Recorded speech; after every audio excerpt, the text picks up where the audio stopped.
Guys അങ്ങനെ നമ്മൾ നമ്മുടെ മാവേലിയെ വരവേൽക്കാൻ പോവുകയാണ്. അപ്പോൾ ബാക്കി കാഴ്ചകൾ അവിടെ വെച്ച് കമോൺ ഗൈസ്. അപ്പോൾ നമ്മൾ നേരെ എയർപോർട്ടിലേക്ക് പോവുകയാണ്.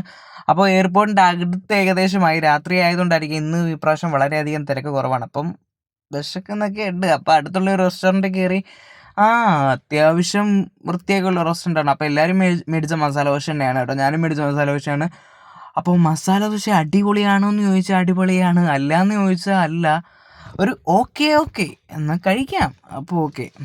അപ്പോൾ നമ്മൾ നേരെ ഫുഡെല്ലാം കഴിച്ചിട്ട് നേരെ ഇനി എയർപോർട്ടിലേക്ക് പോവാണ്. കാര്യം നമുക്ക് കളയാൻ ഒട്ടും ടൈമില്ലല്ലോ. അപ്പം നമുക്ക് പറ്റിയൊരു അബദ്ധം എന്താണെന്ന് വെച്ചിട്ടുണ്ടെങ്കിൽ നമ്മൾ വന്നത് മേളിലാണ്. അപ്പം ശരിക്കും നമ്മൾ വരേണ്ട താഴെയാണ്. കാര്യം ടെർമിനൽ ഇത്രയും മേളിലാണ് നമ്മൾ വന്നത്. നമ്മൾ കൊണ്ടുവിടാനല്ലോ, വിളിക്കാനല്ലേ. അപ്പം നമ്മൾ താഴോട്ടാണ് പോകേണ്ടത്. അപ്പം നമ്മുടെ മിസ്റ്റേക്കാണ്. അപ്പോൾ അടുത്ത ദൗത്യം എന്ന് പറഞ്ഞാൽ ഇത് നേരെ താഴത്തേക്ക് പോയിട്ട് പാർക്കിംഗ് കൊണ്ട് വണ്ടി പാർക്ക് ചെയ്യുക. ദാക്ക നമ്മുടെ ടെർമിനൽ 3 താഴത്തേക്ക് നമ്മൾ പോവുക. അപ്പോൾ ഇതാണ്. അപ്പോൾ ഗൈസ് നമ്മൾ നമ്മുടെ മാവേലിയെ വരവേൽക്കാൻ വേണ്ടി ഓരോ ചുവടും വെച്ച് നടക്കുകയാണ് ഗൈസ്. വെയിറ്റിങ്ങിലാണ് അമ്മയും ആദിക്കുട്ടാപ്പിയും എല്ലാം വെയിറ്റിങ്ങിലാണ്. നേരെ നമ്മൾ നമ്മുടെ മാവേലിയെ വിളിക്കാൻ വേണ്ടി എയർപോർട്ടിലേക്ക് പോവുകയാണ്. അതിത്തിടുക്കത്തോടെ തന്നെയാണ് കേട്ടോ. എല്ലാവരും ഭയങ്കര ഹാപ്പിനെസ്സാണ്, ഭയങ്കര എക്സൈറ്റ്മെൻ്റ് ആണ്. അപ്പോൾ ഗൈസ് നേരെ നമ്മൾ നമ്മുടെ എയർപോർട്ടിലേക്ക് നടക്കുകയാണ്. അപ്പോൾ ദാ വരുന്നു നമ്മുടെ മാവേലി. ഞാൻ ഇവിടെ നിന്ന് കൈ പൊക്കി കാണിച്ചിട്ട് മാവേലിക്ക് കറക്റ്റായിട്ട് അങ്ങോട്ട് ചേച്ചിക്ക് കിട്ടുന്നില്ല. ഇപ്പം കണ്ട് ഗൈസ് വളരെയധികം സന്തോഷമുണ്ട്. കൈ പൊക്കി കാണിച്ച് എന്നെയും കണ്ടു.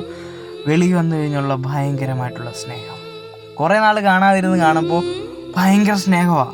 അമ്മയും മോളും കൂടെ എന്നാ കൂട്ടാന്നറിയാവോ.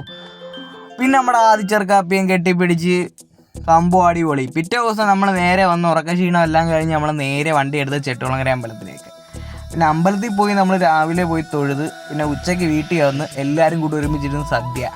അതെല്ലാം കഴിഞ്ഞിട്ട് വൈകിട്ടത്തെ മെയിൻ പരിപാടി ലൈറ്റർ കത്തിക്കുക, നമ്മുടെ മെഴുകുതിരിയോട്ട് വെക്കുക, പടക്കം പൊട്ടിക്കുക.